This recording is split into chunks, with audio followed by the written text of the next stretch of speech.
Today, we are inventorying my yarn stash.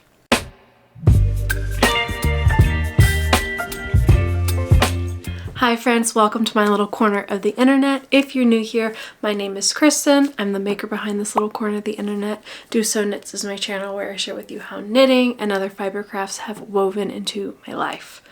So today's video is all about getting ready for 2025, moving into the new year, and I want to organize, inventory essentially my yarn stash. So there are going to be three main goals that I want to accomplish in this video. One, I want to inventory my yarn stash. Two, I'd like to digitize how I track my yarn in and yarn out. And three, I want to go through my Ravelry Queue and queue up sweater quantities specifically that I want to knit in 2025. So we'll start with goal one, which is inventorying and cataloging my yarn stash. So I have done most of this in the sense that I currently enter all my Ravelry I enter all my stash into Ravelry.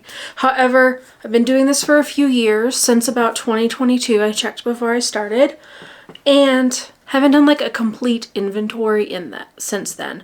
I do like mark Skeins as used and will trade or sale when I use them, but I do just want to go through, make sure that my Ravelry actually matches what I have on my shelves in my stash, just to make sure there's nothing in there duplicated or something isn't like a partial that shouldn't be, all of that kind of stuff. So I want to start off by getting like a good beginning year total. Goal two, which is digitizing my process, is for the past few years, since 2022, I've tracked both the yarn that I bring in and the yarn that I get out by either destashing or knitting up. I do that with skein totals. And so I had that written in a notebook since 2022. I've now gone and I'm putting that into a spreadsheet so that I can get a good idea of my trends, how much am I usually bringing in, how much am I usually getting out, and I'll show that to you as well. And then with that, that's going to be, in addition to taking inventory, I want to make sure that the digitized Ravelry is all there as well. So those are the two big beginning parts. It's very data driven. It is very helpful for me to have all the information in my Ravelry so that I can track it.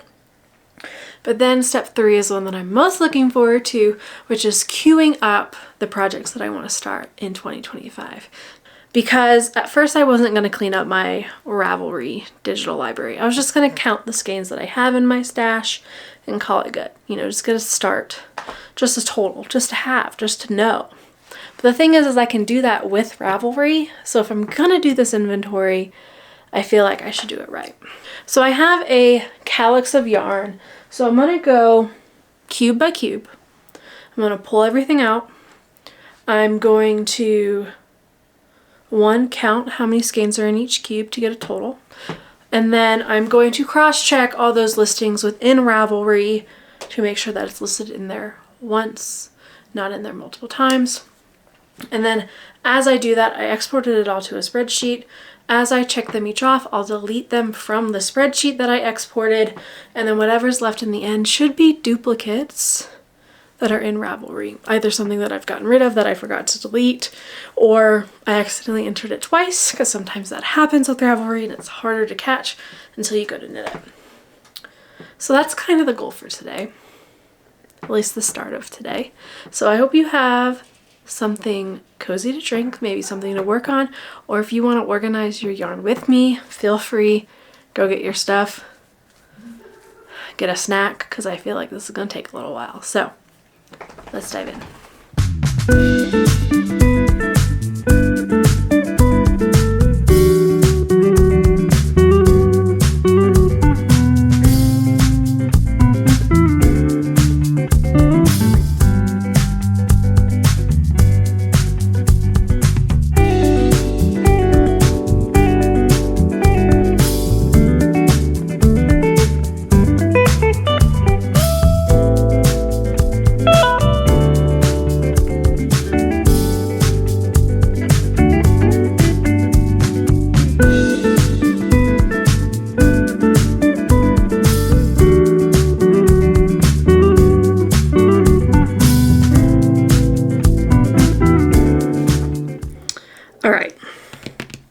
So I've just emptied out my first cube and I'm already starting to feel a little overwhelmed.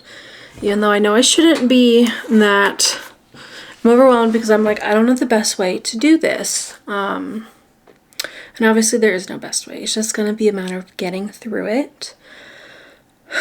But the amount of yarn that I've pulled out, it's from this first cube. Honestly, these first 2 cubes are probably going to be the most difficult because they are, both of those cubes are my fingering weight single skeins. So some of the other bins have more like between like 5 to 7 skeins, if not more, of the same yarn. So they'll be easier to catalog versus these. It's going to be going through each one of these one by one, making sure they're in Ravelry and making sure that they're good. So I have a little spreadsheet where, well, I have 2 working spreadsheets and I'll share my screen in a little bit. But the first spreadsheet has, it's where my totals are just going to be. So I have like skeins in cube 1, cube 2. I like put a cell for each one. So I can just do a general count of how many skeins are in each of the cubes. And then I have my second spreadsheet, which is my export from Ravelry, which I will probably start recording. I'll show you that now. So if you go to your Ravelry and you go to your stash, which is the page that I'm on here, and I already have another video where I show like how I log my stash, so I'll link it up here. So this video won't be going about like how I log it, just more so that I do. But on Ravelry you can go and you can export it to an Excel sheet. So it basically takes all this information minus the photos and it puts it into this spreadsheet. Now it looks like a lot. Down at the bottom, it does separate it out based on the tabs you have in Ravelry. So it has an in stash, all used up, will trade or sell, or traded, sold it, or gifted. And then I separated out the ones that were my hand spun skeins and I just popped them onto another sheet. You can tell they all have this spinning project in the first column and they were all at the top. So those were easy to like pull out because I am going to track my hand spun skeins, but I'm going to do them separately from my commercial skeins. So I am going to track like fiber in and fiber out this year and then hand spuns in and out. So I just pulled those to a different tab. So this is basically the spreadsheet that I'm going to work off of to make sure that each of these skeins are in. So like this first one is Stress Knits. It's her favorite base on the eucalyptus colorway. So this is all alphabetical, but I'm just going to Control F. We're going to search for Stress Knits, and they are all organized already, which does make it easy. So we then have Stress Knits favorite in eucalyptus, fingering weight, and then it has all the extra details here, but this is the column for one skein. I'm actually going to freeze this top row really quick. Stress Knits, eucalyptus, and so this is all good. So what I'm going to do is I'm just going to delete this row because then I know I have it. So that's kind of what I'm going to start doing while I do this. It's probably not going to be super interesting to watch, so we might time lapse it a little bit. Like I said, these first 2 cubes are going to be the doozies because they're all going to be more one-offs. Sometimes you start a project and it's like, why did I decide to do this? But I think, again, I need to do like a year-end inventory because I haven't done this in a while. I've added skeins as I've gone. So we're going to cue some music. Probably going to do a little bit of a time lapse. Let's see what we do. Yeah, I'll check in with you guys. If anything monumental happens, I'll check in. But otherwise, let's get organized and let's get cataloging.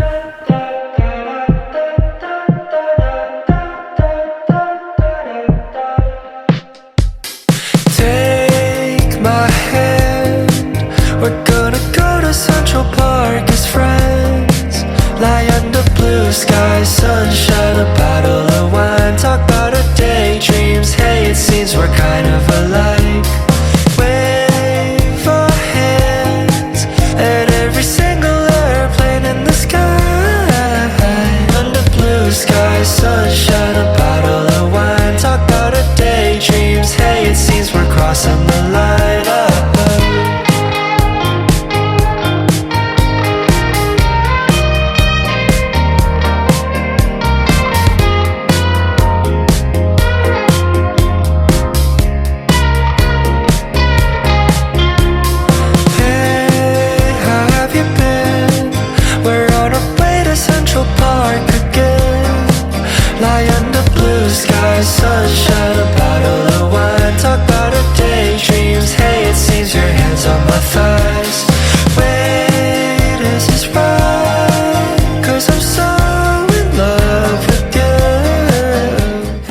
as you can tell, it's a lot later. I've been working on this for a while. I haven't worked on it nonstop. I had therapy. We ate dinner. I've come back to it. But I want to talk, like, this is why I'm doing this. Because I just pulled out these bags of cotton from Knit Picks. It's cotton linen blend. I have 2 Tulsa tanks worth. This is not in my Ravelry. I never logged it. Never put it in my Ravelry. So that's fun. So I have finished the first 8 cubes, though I have 12 total. But then I have like a drawer in my closet that I need to do. And I've made progress on my spreadsheet. I still have quite a bit to go. Some of these are partial skeins though, so they're gonna be on the spreadsheet, but not like a skein in my stash. They're just gonna be leftovers. We've made pretty good progress. As I thought, the skeins, the cubes with the fingering weight socks were a lot slower versus the sweater cubes were much quicker. Because there are only like 4 to 5 entries per, because there's a lot of skeins in them. They do add up to my skein count pretty quickly though. The cube that has the most skeins right now is one with 44, but it has 50 gram skeins. So I'm not going to give you the total yet, but put a number in your brain. How many skeins do you think I have in my stash? This is my calyx over here. Those are the top 2 rows. Yeah. I think I'm going to try to get through the last 2 rows down here. You see down there are these baskets. So I only have 4 of those, and I'm finishing up the first one after I found this cotton that hasn't been logged. So I'm going to log that. That's going to be quite a lot. I have 8 skeins of each of those. So that's 16 right there. So I think I'm going to finish up those tonight. I'll probably finish up the only drawer. I have like a stack of plastic drawers in my closet for scraps mostly. The bottom 3 are like leftover fingering weight, DK weight. Yeah, there's 2 for fingering weight and 1 for a DK worsted sport leftover bin. I have a bin, 2 drawers for minis, and then a bin or a drawer. I keep using that interchangeably. But one of the drawers is my like surreys and mohairs. So, and that is mostly sweater quantities. There's not a ton of onesie twosies. So I honestly think I might be able to finish logging tonight. I'll probably do the final check-in in the morning because I am getting a little tired though. But yeah, I just wanted to give a check-in as to why I'm doing this in general. Why I'm doing this instead of just counting is I'm finding the ones that haven't been logged. There were only like a couple sock skeins that I hadn't logged. But then a few things that I had listed on my D stash that ended up moving back into my stash. Some things are still on my D stash. My D stash is listed down below. I D stash on both Ravelry, and I have a separate Instagram for D stashing if you're interested. You do have to request to follow me on the D stashing Instagram because I get a lot of bots on that account for some reason. So you do have to request to follow, but it is mine. And that's just because I was getting a ton of bots and I just don't want to deal with them. So there's that as well. But my Ravelry also lists all the D-stash as well. Okay. Let's log this cotton. Good morning, friends. So it is now the next day. I ended up staying up.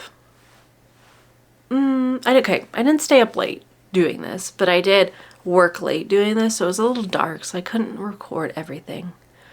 However, a lot of this was computer work, so I have finished inventorying my yarn stash. So it is done.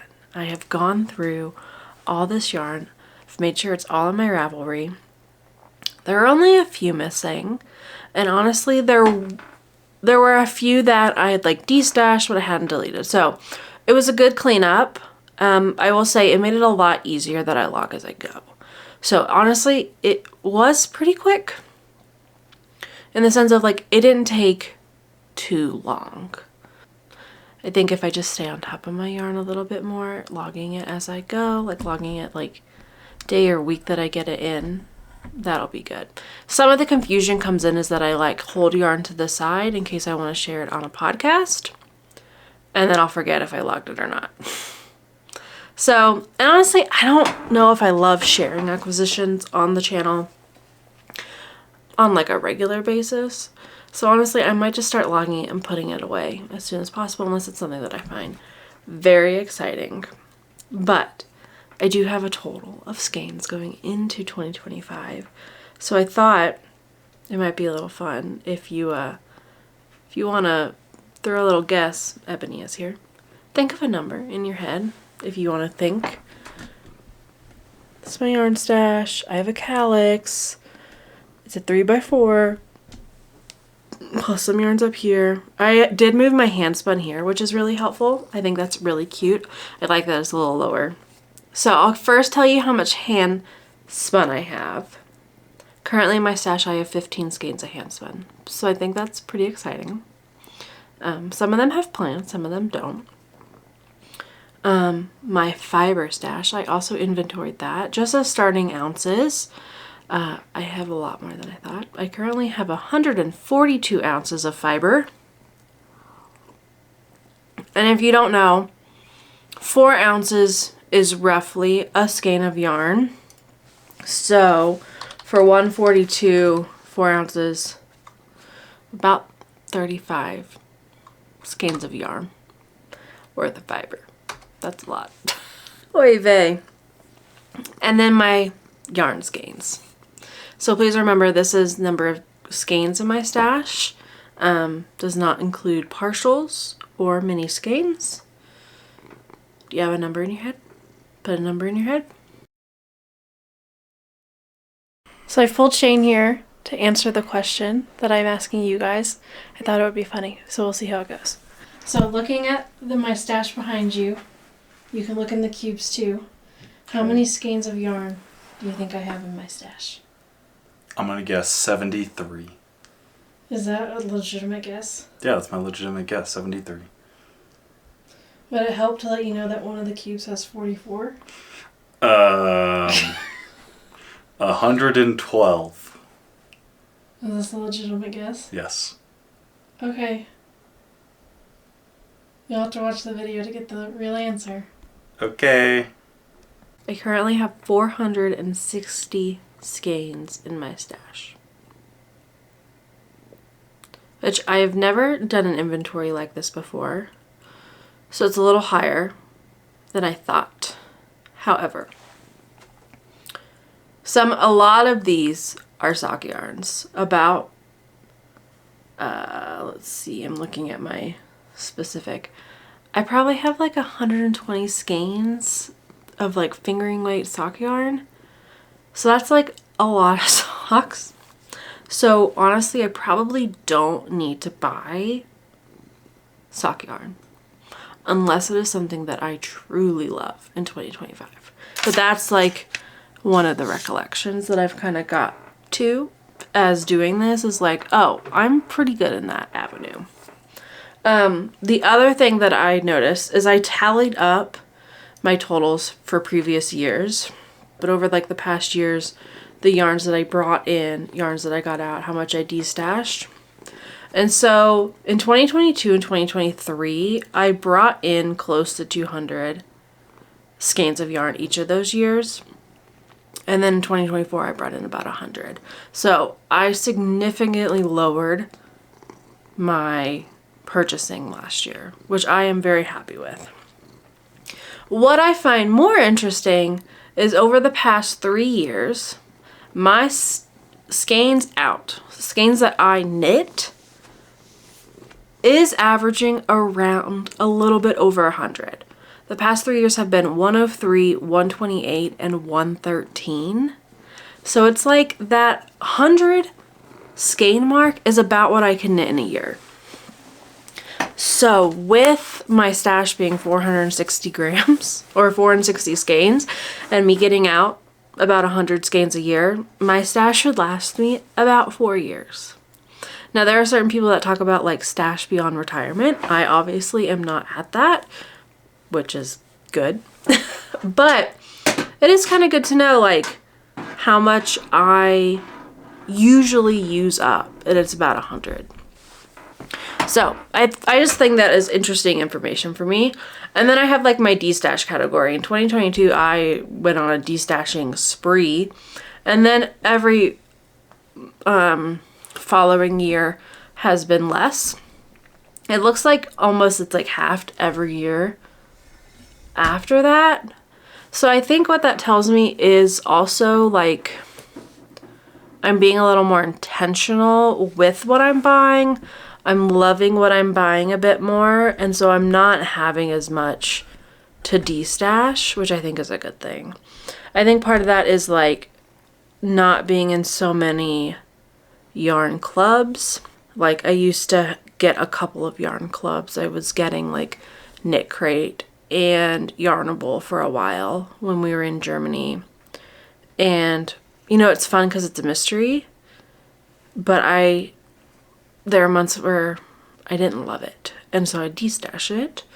And I feel like I've moved away from that a little bit. Currently, the only yarn club that I have is the Woolens and Nosh self-striping club, and those colors I really love. I love her self-striping. I love the base. So that is one I feel comfortable keeping. Yeah.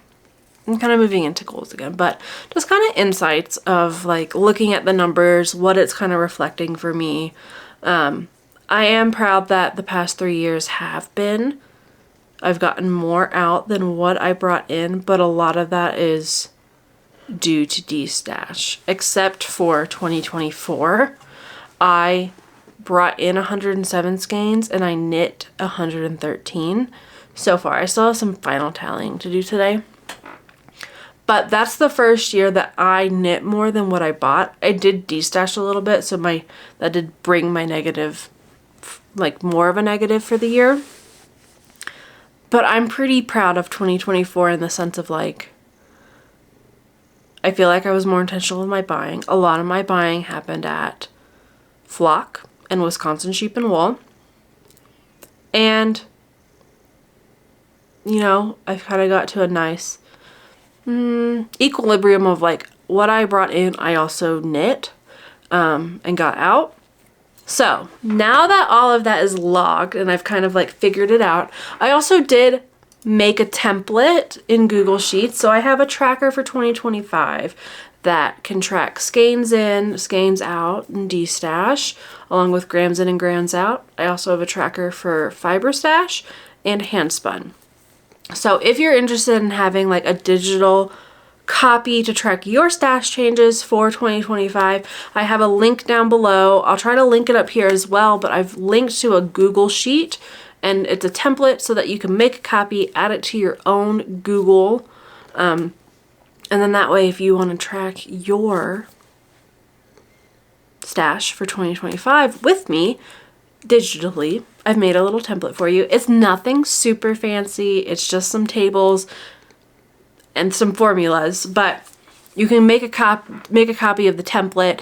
You can have a copy of it, and then once you make a copy, you can do whatever you want, but the template is there so that everyone can make a copy if you'd like. It should be pretty plug and play, but if it's not, I can also make a video on how to use it, so let me know if that would be helpful. But yeah, now that that is done, today I think I'm going to move into more of the fun part where I'm going to go through my Ravelry Queue, and I'm going to queue up projects that I want to make for 2025 based on my Ravelry stash. So Ebony is deciding that it is the best time to rub on the camera. The culprit. Do you see her? So I have things in my queue from last year, and I'm really torn because what I was kind of doing is I was just putting in patterns that I had yarn for into my queue, and I've kind of just added to it over time, and I rarely clear it out. So I have some things that are in here that are kind of older.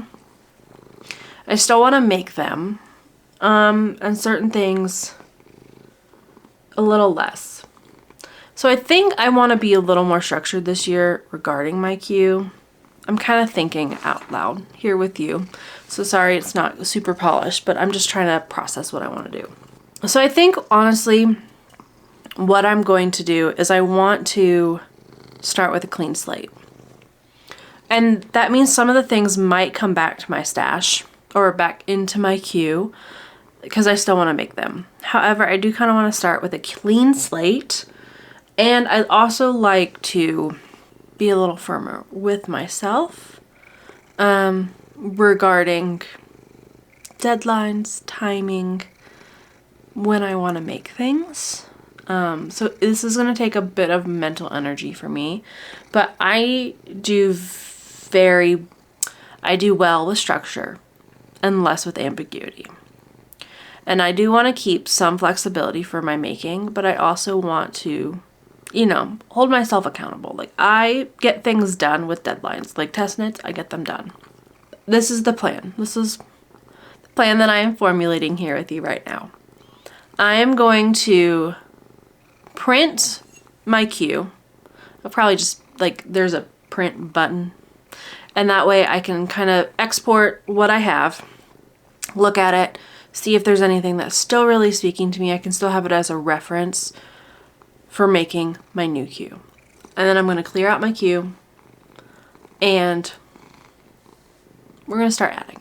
I'm going to look at the things in my stash. I kind of wrote down some things as I went. My main focus is going to be adding garments, and then I do have some specific accessories saved, and so I want to add them to my queue as well. And so then there's a final part of the queue where you can add deadlines. And so I would like to I'd like to organize my queue based on interest. I don't know if that's the best word. Based on what I'm most eager to make. And kind of rank things, put them in order, put them in the order of when I'll be excited to make them. And then maybe with the deadlines, depending on how many there are, I'm going to add some deadlines to see how reasonable the year looks. And that's kind of where I'm at. My queue might be longer than what I can reasonably do this year, but I think that's where I'm kind of going to add things in, organize them based on interest, and then add deadlines to see how the year looks. So that's kind of the goal. So this is going to take some focus time for me, but if you have your queue, you want to look at yours, see what you want to do, let's dive into it. I'm excited. This is the fun part of project planning for me. So, all right, I'm going to stop chatting. I'm going to work on this queue.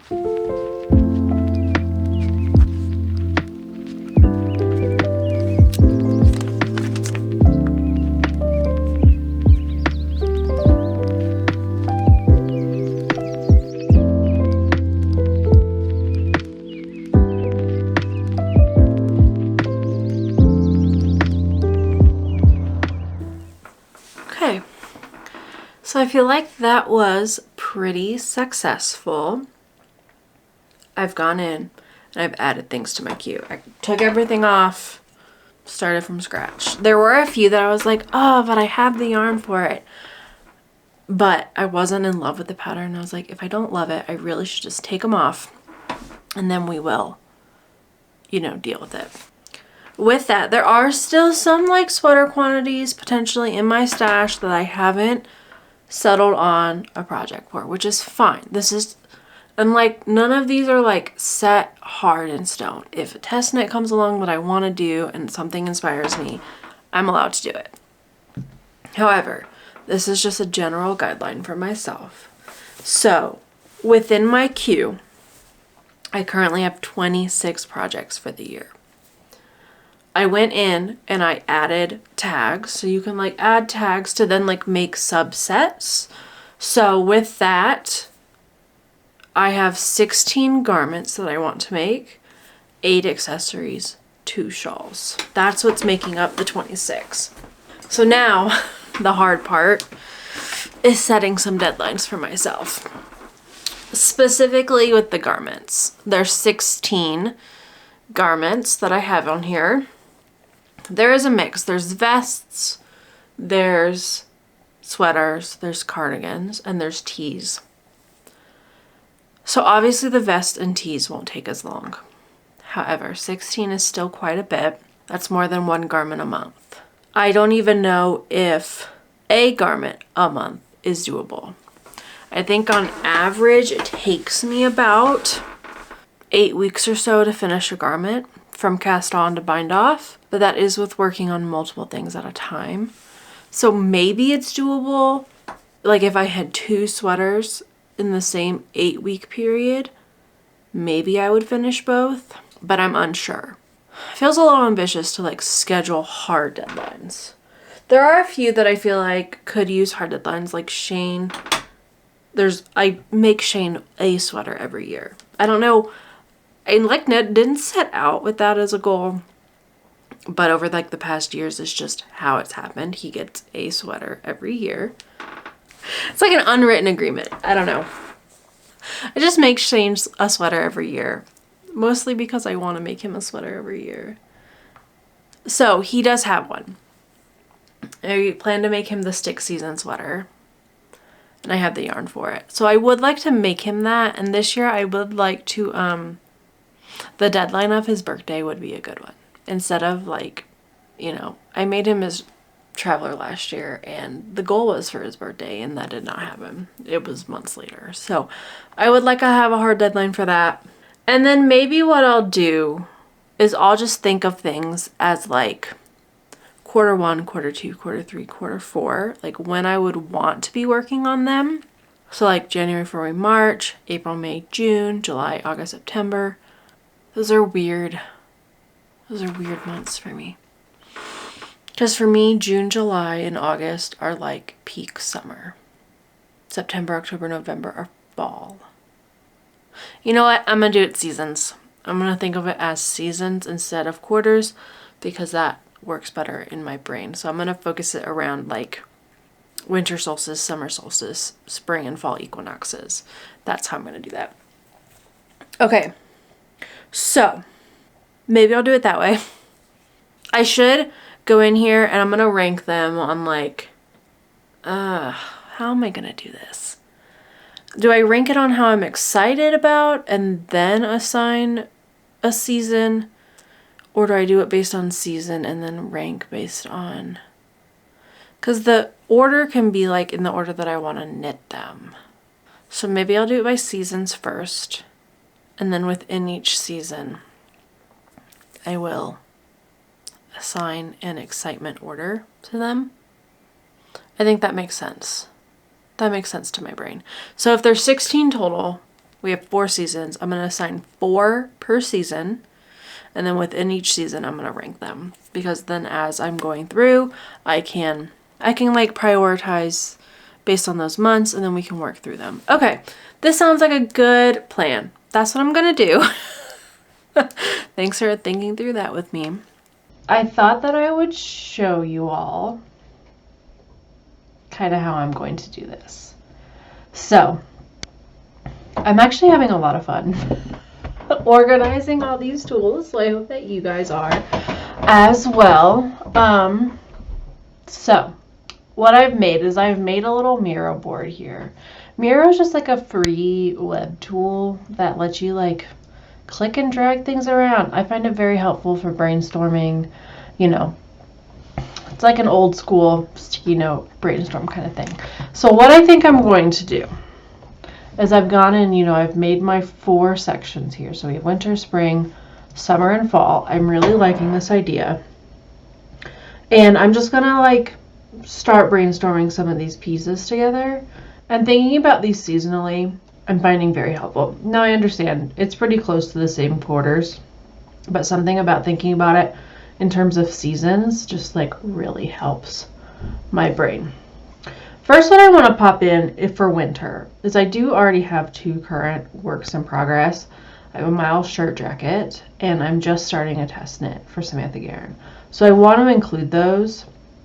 And this is what I love about this tool is I can literally just copy the image, paste it in, and it's there. Ta-da. So these are my 2 current works in progress. So these are definitely going to be winter projects.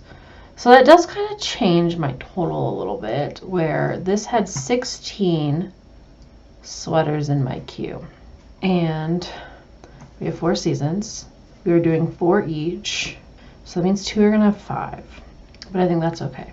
Now I think what I'm going to do, I'm just going to like move this like this. I'm just going to pop these other patterns in here. Some of these I feel like are going to be pretty easy, like the t-shirts and the sweaters, or the t-shirts and the tank tops. I'm probably going to want to work on them in the warmer months of the year. Like those I feel like are going to be easy to place. And so then I can kind of move around some of these other ones that are feeling a little more harder to decide. And honestly, like looking at these, like I feel like it's probably too many. It's going to be too many sweaters and garments for me to make within the year. However, you know, we're doing our best. And this is kind of just like a brainstorm. And like I mentioned, this is kind of so that I can figure out what I want to do within each season. And then I can kind of rank them from there. You know, so it's just kind of a general idea. All right. So now that I've pulled in all of these ideas, so I think I can do some kind of general thoughts and plans. So the first thing I was saying is the stick season sweater, which is this one. I'm planning to make this also. I want to lock these really quick. I want them to not move. There we go. Well, we can move our pictures. Okay. So this stick season sweater, this is the one I'm planning to do for Shane's birthday. His birthday is in June. So doing it in the spring makes sense, starting at the beginning of spring, if not even starting it somewhat in the winter. So maybe I'll put it there because that works a little in my brain. I like that. Maybe I should do these as in a line instead. Unlock. We're going to move these like this. Now I realize it's a little harder to see on one screen, but we're going to do our best. Because I like this overlapping idea, and if otherwise I couldn't overlap spring and summer. So we're going to do that. So then I was saying some of the other ones that I think will be pretty easy is I have these tank tops. I have a Tulsa tank, Tulsa tee, and this Brooklyn tee. I'll zoom in. So I have these 3. So for me, these all feel very warm weather, something I'd want to knit on in the warm weather. So does that mean I should knit them in the spring or the summer?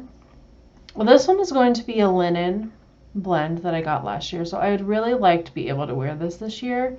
So I think I'm going to pop this in spring. The tank top feels more summer, and we'll pop, maybe this one will be an overlap. Maybe that's how I'll get out of my 4, because I could do this one in spring or summer. Okay, I'm feeling that. This high tide shell, I want to make this so soon. I'm in love with this. I just bought the yarn for it with my birthday yarn. I'd really like to make it this winter if possible, because I love it so much. So I'm going to pop that there. And then we get into the harder things. I might just like rapid fire some of these because sometimes thinking too much. Like I don't need rationale behind everything. I just need to start placing things. So I'm going to do that. Probably put on some music. Let's see what happens. Let's just let my brain think for a minute.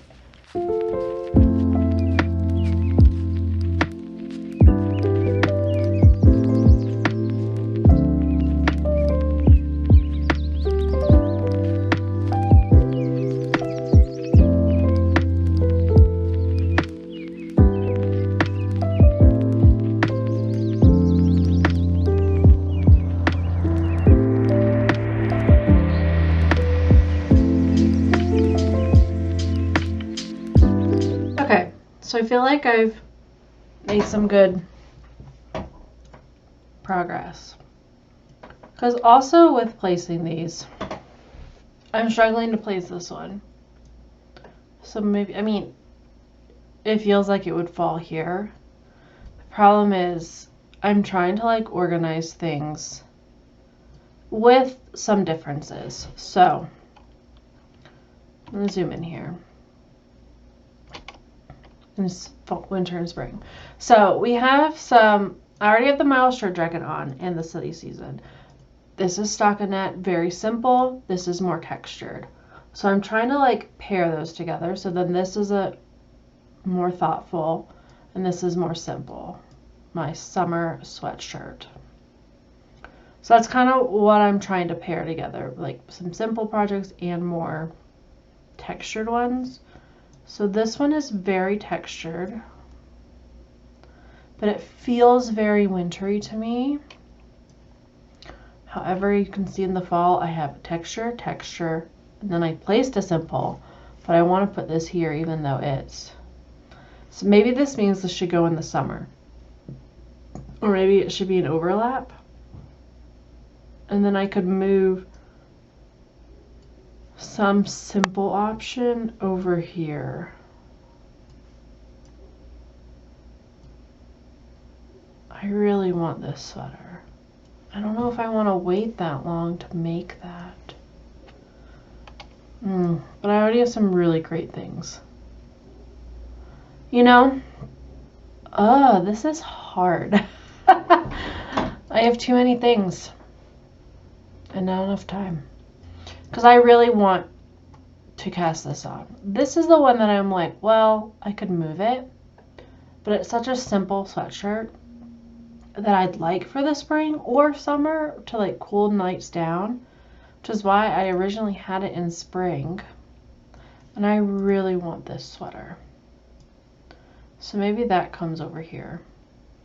Maybe this is more spring. Honestly, this cardigan I could wait on. Maybe that is what needs to go into the winter because it's simple. And then this could come here. Yes. Okay. Yay. Okay, this makes me happy. All right, so let's look at what I have. So for winter, I have my Miles shirt jacket, which I currently have on the needles. Very simple, doing it in Lucky Tweed. My study season, which is going to be, it's so beautiful. It's like a lacy front kind of shirt.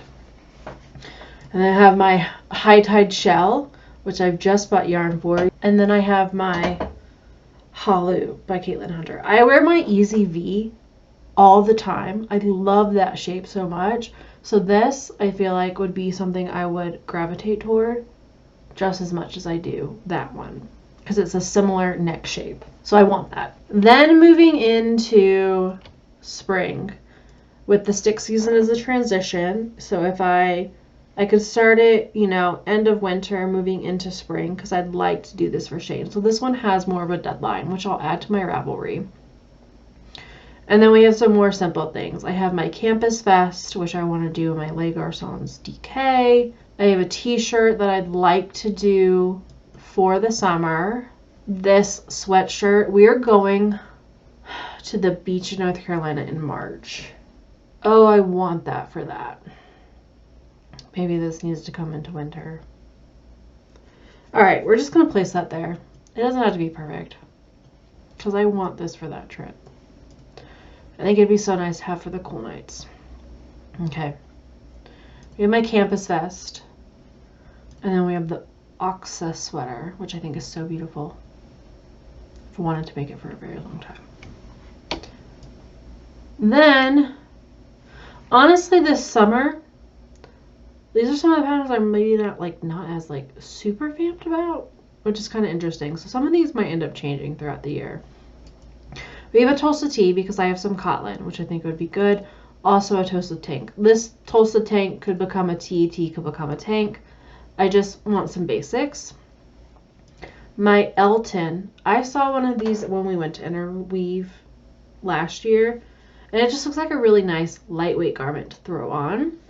So I feel like in the summer it could be really nice. And it's like stripes of your normal fingering weight and then stripes of your Surrey or mohair.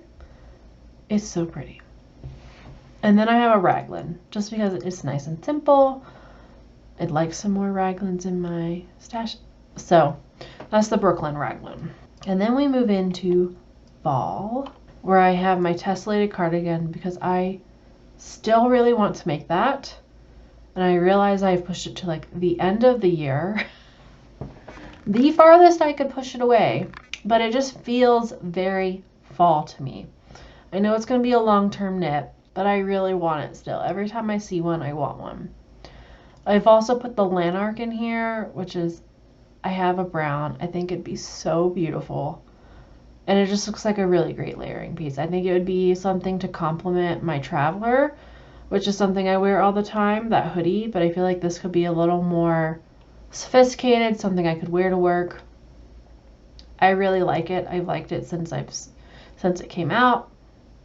And then I have this daily pullover because I got some fingering weight sweater quantity when we went to Flock.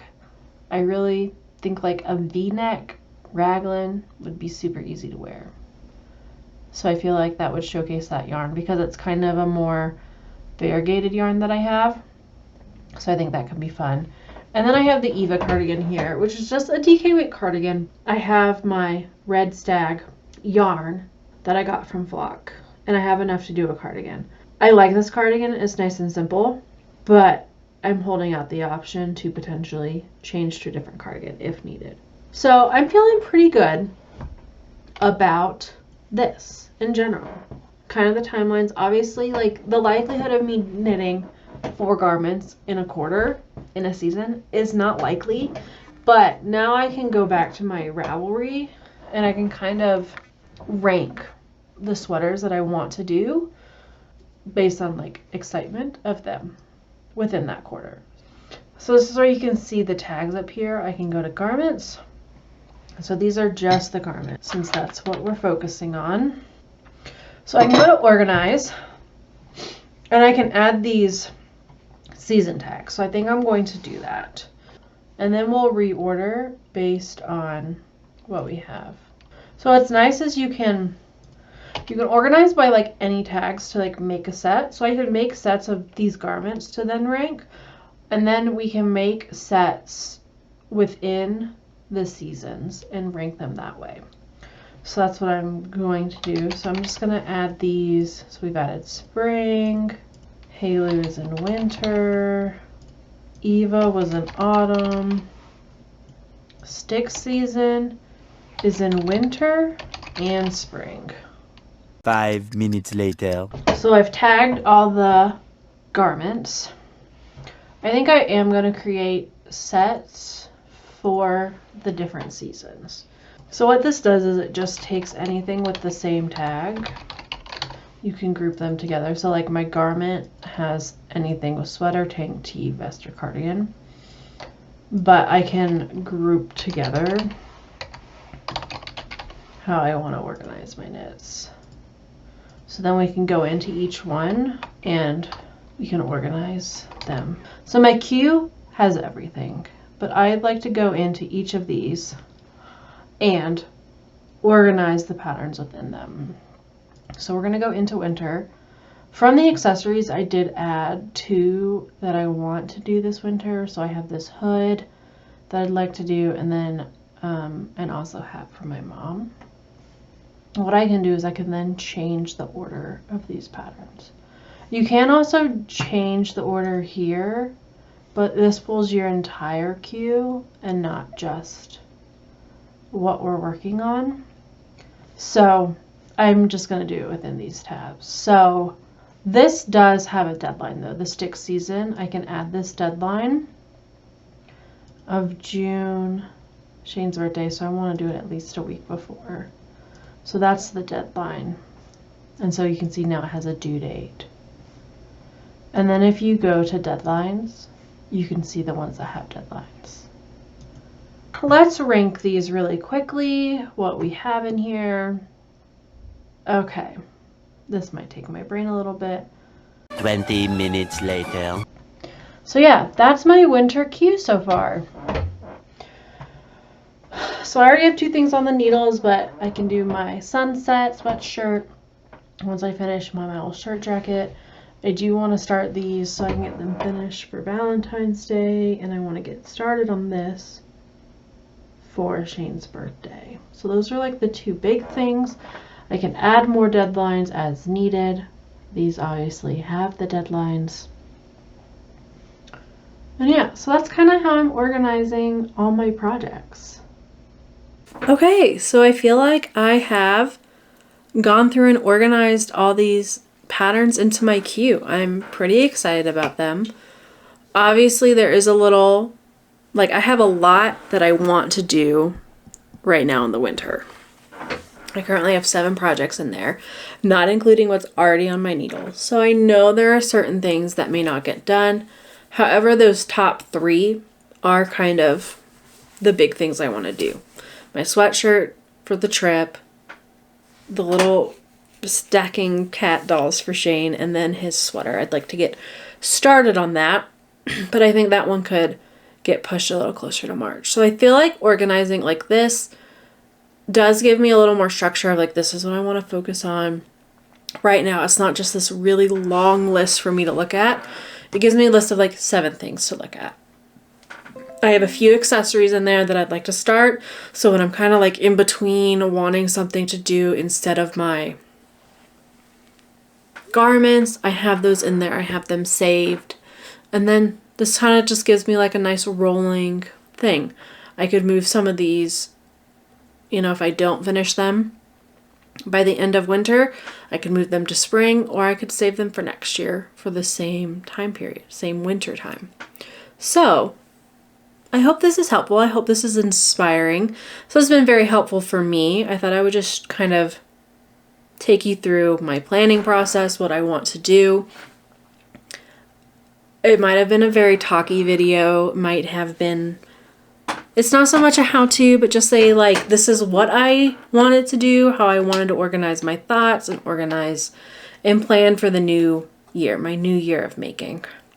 So if you'd like any more details on any of these things, just let me know. I feel like I've talked a bit about the projects that are in my queue, but if we'd like a rundown of the specific projects and yarn pairings, I'm happy to do that in another video as well. I just think this one might be getting a little long. So I hope this was helpful. I hope it was able to keep you company while knitting or brainstorming some projects as well. I think this was nice for me to be able to just like pair some yarn, pair some projects, brainstorm some things that I want to make, and then kind of enact some plans, some guidelines of, okay, like I want to make these little Matrios cats. I want to make those for Shane. And now I have a plan. Like I want to get them done for Valentine's Day, which is a month and a half away. So honestly, I probably should start on those pretty soon. Like those should be my next like small project kind of thing. So I'm pretty excited.